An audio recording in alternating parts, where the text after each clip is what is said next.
Substitute Lucas Andersen scored a worldy 93rd minute QPR winner against Preston on Good Friday, just 13 minutes after fellow sub Mickey Frey had levelled the game up at Deepdale. Andersen's first goal since the opening day of the season moved the R's up to 14th on 53 points, and most importantly confirmed our mathematical safety with 3 matches to spare. If you're new to the channel, I'm Connor aka Hoopsa. I make QPR previews, reactions, interviews and features, and in this one I'll be breaking down our excellent result at Preston North End. In the second part I'll also be looking ahead to Monday's visit from Swansea City, with journalist Dan Evans providing the opposition view. Don't forget to hit like and subscribe if you enjoyed this reaction and Swansea preview, and let's get straight into it. Martí Cifuentes named a rare unchanged starting 11 from last Saturday's 1-1 home draw of Bristol City, but the return of Kenneth Powell to the bench ensured plenty of depth amongst the likes of Kieran Morgan, Paul Smith, Ryan Colley and Mickey Frey. Rangers started this game on the front foot and had numerous strong chances to take the lead in the first half, which made Liam Lindsay's goal for the home side on the 5th minute of stoppage time all the more frustrating when it arrived on the cusp of the break. The first Rangers chance came just a minute in when an ever-improving Nicholas Madsen delivered a beautiful sweeping set-piece ball from the right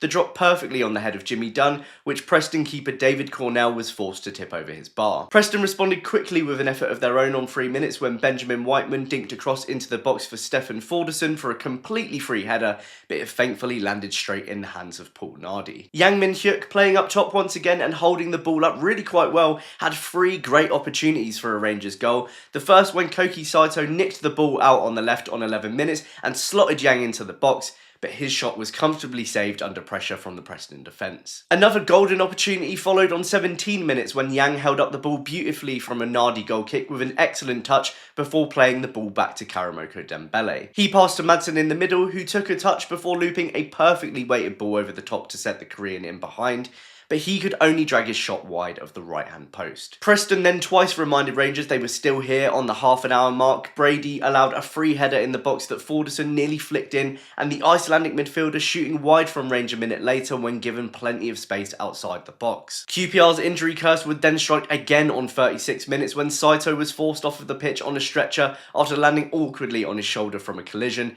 an injury we're yet to hear the extent of, but one I wouldn't be surprised to keep him out for the remaining 3 games, and if that's the last we see of him in a Rangers shirt, that is truly gutting. Ryan Colley came on in his place on 40 minutes, and almost instantly Rangers could have gone 1-0 up again when Madsen, the creator, played Yang in with another excellent ball, but this time he missed to the left. Saito's injury meant plenty of added time, and it was in the 5th minute that Preston broke the deadlock when Nardi was forced to put the ball out outside of the box after a knee-high back pass from Liam Morrison. Preston cleverly missold Rangers with the setup of a long throw but quickly swapped to a short one. Throw taker Brady teed up for a dangerous cross into the box that Liam Lindsay broke free of Jack Colback to nod in after an uncommon mistimed header from Roddy Edwards. The home side even very nearly made it 2-0 straight after when Brady's whipped corner from the other side struck the right-hand post, but Rangers were spared the game being taken further away from them. Marty made his second change at half-time, Smith on for Dembele, the latter really struggling to impact the game from the right-hand side in the first half, and like last weekend, really not being able to contribute defensively. That change had an almost instant impact on 48 minutes when Colley held the ball up smartly outside the box, turned and found Smith out on the right,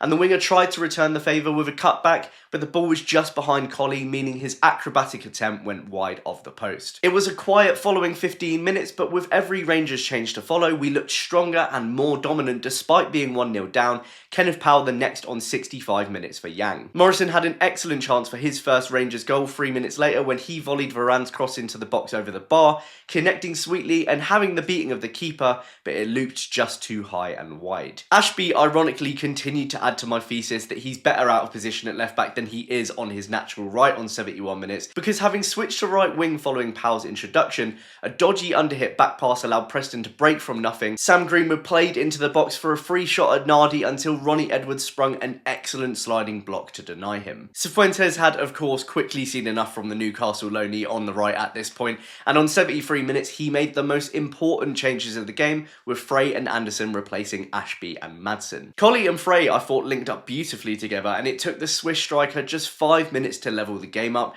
when he scooped up a failed Preston clearance from an Andersen cross, turned and fired on the edge of the box through a massive body to make it game on with 10 minutes to go. And it's worth noting that somehow in the midst of that scramble, Jonathan Varane managed to get himself an assist for that goal. Rangers kept on probing away for a winner. Colley's effort from range saved in the bottom left just 2 minutes after, and another blocked on 87 minutes. But with just 4 minutes of injury time, it looked like another predictable Preston QPR draw was about to play out. That was, of course, until Lucas Andersen unleashed an absolute thunderbastard with just a minute left on the clock. Preston's Frokier playing the ball straight to his fellow Dane 25 yards from goal. Lucas taking one look at where he wanted to put it and duly launching it straight into the top left corner. I'll be completely honest, I literally said don't hit that, you idiot, just before, and that's why he's the footballer and I'm not. What an absolute beauty, what a way to seal a last minute win, and what a way to confirm mathematical safety. They're probably going to have to open up the goal of the season nominees again because there's no way you can't not have that in there. We were really good value for the win in that second half, I thought, and once again, despite switching off for that goal at the end of the first half,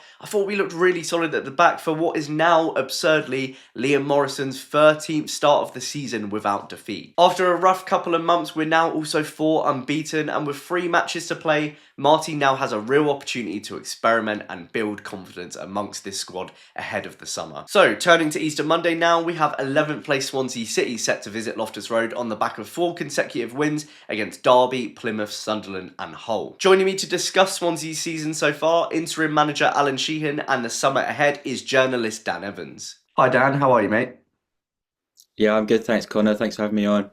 No problem at all. Of course, we're here to discuss QPR versus Swansea on Easter Monday. Now, the BBC said earlier this week that Swansea, like QPR, had a less than 0.1% probability of going up or down with 4 matches to play. So to start us off, tell me about Swansea's season in a nutshell. See, that makes it sound like it's been quite boring and not a lot's happened. But that's definitely not how I would describe it. It's been very up and down. There's been good runs, bad runs. Obviously, they've changed the manager halfway through the season. Luke Williams started the season quite well. Results were probably better than performances. Then it got to around Christmas time, and Swansea looked like they had a good chance of like pushing for the playoffs in the second half of the season. And then they just had an absolutely disastrous January, like a bad transfer window. They lost at Cardiff, which is always like a big thing for a Swansea manager. Like losing at Cardiff tends to be terminal. And the momentum of the season really ran out for him there. It looked like we were getting sucked into a relegation battle, so he got sacked. He's been replaced by Alan Sheehan as a caretaker, and he's done a really good job, to be fair. He's won enough games to completely take them out of a relegation danger. And now, like you say, there's not really anything to play for in the last few games of the season, but given where it looked like it was heading sort of early February time, that's probably quite a good thing. Yeah, I mean, you mentioned Luke Williams being sacked in February after that run of 7 defeats in 9. Now you've got the caretaker manager, Alan Sheehan. How have Swansea changed on the pitch under the caretaker manager? Yeah, so there's definitely been like an attempt to become more resolute and more solid. Like with Swansea, it's always quite interesting the type of managers they go for because there's a whole idea of there's a way that Swansea want to try and play, a lot of possession, trying to dominate games that way. And that obviously really worked for the club in the past, like getting up to the Premier League without really spending much money. And that's influenced a lot of the decisions they've made in terms of the managers they brought in over the last few years, like guys like Russell Martin, Graham Potter. And that's why they appointed Williams to keep trying to play that way because he was doing that with Notts County in League Two. It's quite strange for a League Two manager to jump up to Championship, but that was the big idea.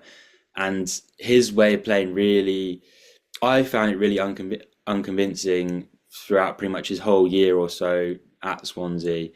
It was quite similar to Martin, but he just didn't really have the personality or the communication skills to really try and sell it in the same way as Martin. Mm. The team looked so weak on set pieces, looked so weak when the ball turned over, like near their goal. It'd almost always end up with the opposition having like a free run at goal, basically. And with Sheehan, that's completely changed. They're still trying to be like a possession-based team, but there's a lot more based around winning second balls, being like defending the box well. Set pieces have got way better in terms of defending them and attacking them as well. So they are playing a bit more like a quote unquote normal championship team now, which given the situation they're in, I think it's fine. But I think that's also maybe created some doubts about if Sheehan's the right guy going forward. Yeah, so looking ahead to the summer, are there any early shouts for a new permanent manager? And what kind of transfer window are you expecting from the club? Oh, it's always tough with Swansea.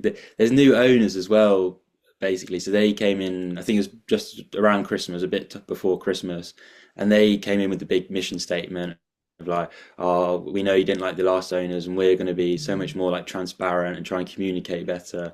But when you're a mid-table championship team, you haven't got parachute payments. These guys aren't like a Middle Eastern sovereign wealth fund. They're very rich people, but they haven't got the money to like just spend millions and millions and millions and push into the Premier League like that.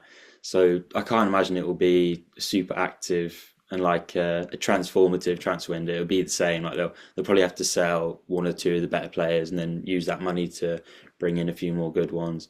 And with the manager, I don't know. She's got enough results that in a normal situation you'd think, oh yeah, it's just the obvious thing to do is to Mm. give it a go. Then there's these doubts about the style maybe. Probably a bigger thing is that they brought in a new director of football in January. He also came from Notts County, and this would be his first appointment of a manager. And I can imagine he would want someone who he thinks is like his perfect guy. Like he doesn't Mm. want a guy who was the caretaker and he's just around. He wants someone to like hang his whole project on. So it wouldn't surprise me if they do end up going in with like a completely new name that we haven't really heard of in the summer, just to try and hang the whole new idea of where they want to take the club on. And speaking of new owners, Luka Modric, of course, is a new, very small owner of Swansea City. What's that all about? I wish I could tell you. I think from my sort of understanding of it is the new owners that I was talking about who came in November time, December, they wanted like a popular, like a well-known face of the project to try and sell it a bit more, try and encourage even more investment, try and get Swansea in the news a bit more, try and attract, I guess, new fans as well as like investment. And obviously, Luka Modric, like everyone knows Luka Modric. Well, everyone is interested in football knows Luka Modric, and he's obviously nearly. I think he'll be 40, maybe the end of the season or start of next season. So he's looking at his life after football. Clearly, he thinks he's well, it's worth putting. I don't know how much money. I don't think it's a lot. I think it's going to be less than like 1% of a share. He thinks it's worth sort of getting his name involved and just getting attached to the club in that way. But I struggle to imagine he'll have like a really hands-on role, and I really don't think we're gonna. Well, I think his contract is up at Real Madrid, but I really can't imagine we'll see him playing at the Swansea.com next season unless it's for an opposition team. So turning to Monday's match, which Swansea players can cause QPR problems and where can Rangers get at Swansea? So a big change for Swansea in January was that Matt Grimes left, and he was like, I loved Matt Grimes so much. He was like captain legend. He was perfect for that like Swansea way of playing. But he's been replaced by Lewis O'Brien, and people who've watched the Championship for a few years will know him. He did so well at Huddersfield when they got to the playoff final. He's had a really weird couple of years after going to Forest and basically becoming one of those like victims of Forest signing 100 players because he just couldn't get the games. So he spent time on loan in MLS. So you'd think, oh, is he really going to be able to come in and like make a big difference for a really struggling championship team?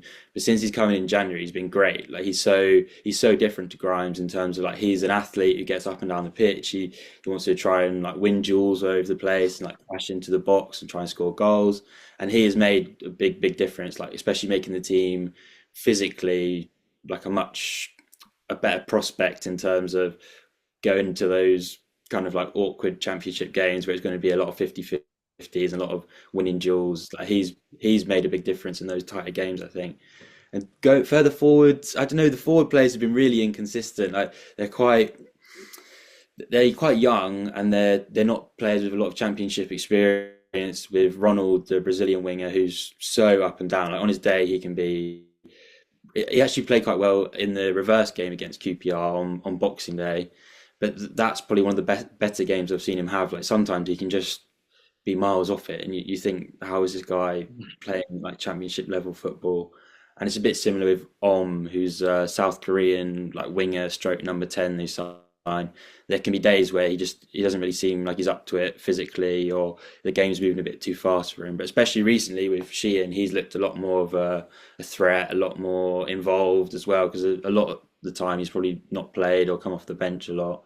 So I'd say for me, those are the two most exciting attacking players, and hopefully they can cause some damage on Monday. In terms of the team's weaknesses, ugh, it's hard. It's hard to say. I think scoring goals is more of a weakness than defending now. Like they seem to have like a really settled back line.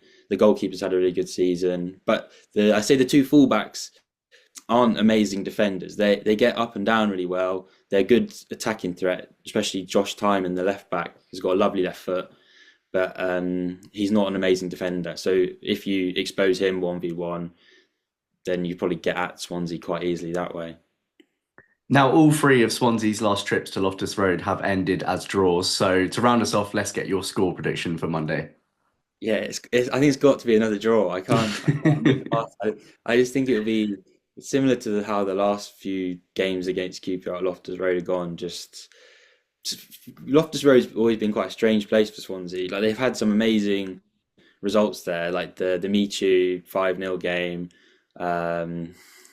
We definitely won I think maybe one of Steve Cooper's early games they won there as well. It was a bit of a fluke. But then they've also had really bad defeats. Like I can remember in the Championship, Adel Tarad completely ruined Joe Allen one day, and it always felt like a tight pitch, and that didn't suit Swansea at all, because Swansea want to be like expansive and play out. So it always felt like it was the type of team, and especially when the crowd gets up, they can really get on top of a team like Swansea and make it hard. There was a game, I think Steve McLaren had maybe just been sacked as QPR manager. I think that was maybe Easter Monday or Good Friday before COVID, so 2019, and that was when Graham Potter was a Swansea manager, and Swansea were actually doing really well at the time, like in good form, like playing nice football. And we went there thinking, well, QPR are struggling, like we can lose a bit of a paddling and like keep our momentum going, and we just got battered. I think it was 4-0 maybe, like all the goals from like set pieces and balls into the box. So that's just like, I know I'm really going on here, but like that's in my mind, that's Loftus Road. Like it can be a really horrible place to go. So the draws over the last few years have been decent results, and I think I'd probably take another draw on Monday. Right, well, Dan, thank you so much for joining me for this preview, and all the best for the rest of the season after Monday afternoon. Thank you very much. Thanks so much to Dan for joining me for this preview. Make sure you give him a follow on Twitter via the link in the description below. It should be a good game this. Swansea are high on confidence and, like Rangers, looking to end the season on a real high after plenty of ups and downs throughout the season. Sadly, we'll be without Koki, but that should pave the way for more minutes for Ryan Colley, who looked back to his very, very good self against Preston. I was so impressed with Madsen again in that first half as well, so keep him in the team, let him continue building that confidence, and we could have a real player on our hands ahead of next season. So, score prediction time. I'm going to have to join Dan with a draw in this one. I'm going to say 1-1. Do let me know your own thoughts on Preston and your score predictions for Swansea. If you've enjoyed this and you're new to Hoopsa, please consider hitting like and subscribe. And I'll see you next time for my Swansea match reaction. Come on, you Rs.